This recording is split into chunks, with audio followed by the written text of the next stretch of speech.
โอ้ยพายุเข้าอีลีแล้ววันนี้ทุกคนนี่แหละเขาจึงมาเอิ้นพายุนี่พายุพายุพายุโอ้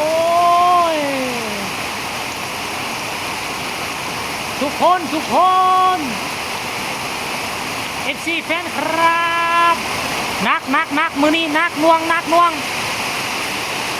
โอ้ฟ้าเรื่องบาดโทอันนี้แหละพายุเขาเอิ้นมาพายุทุกคนโอ้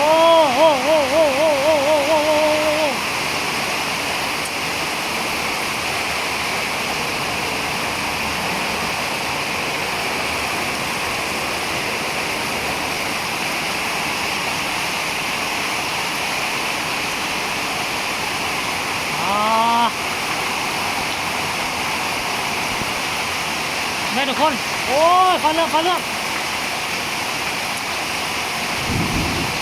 โอ้มึงวีดู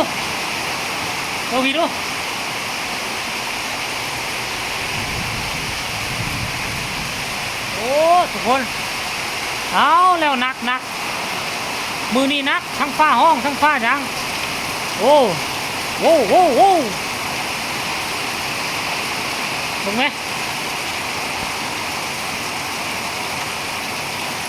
เอาจังไหนดีไอ้ซี่แฟนครับโอ้เรื่องนี้แหละโอ้ลงแม่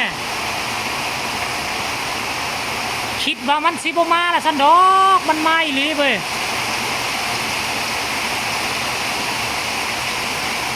โอ้เมียกับวันนั้นกลับบ้านเถอะแต่ว่าเป็นอย่างดอกเพิ่นไปเวห้านเฮ็ดเล็บเฮ็ดอย่างอยู่ห้านเสริมสวยแต่ว่ามานี่ทางมุนอีปุ้ยแน่นอนฝนตกแบบนี้น่ะทางเปื้อนทางอย่างแหละประมาณ2 กิโลเลยทางเปื้อนเสือสิมาฮอดทางปลูกคอนกรีตอยู่บ้านโอ้ยังห้องอยู่มาอีกแล้วเอ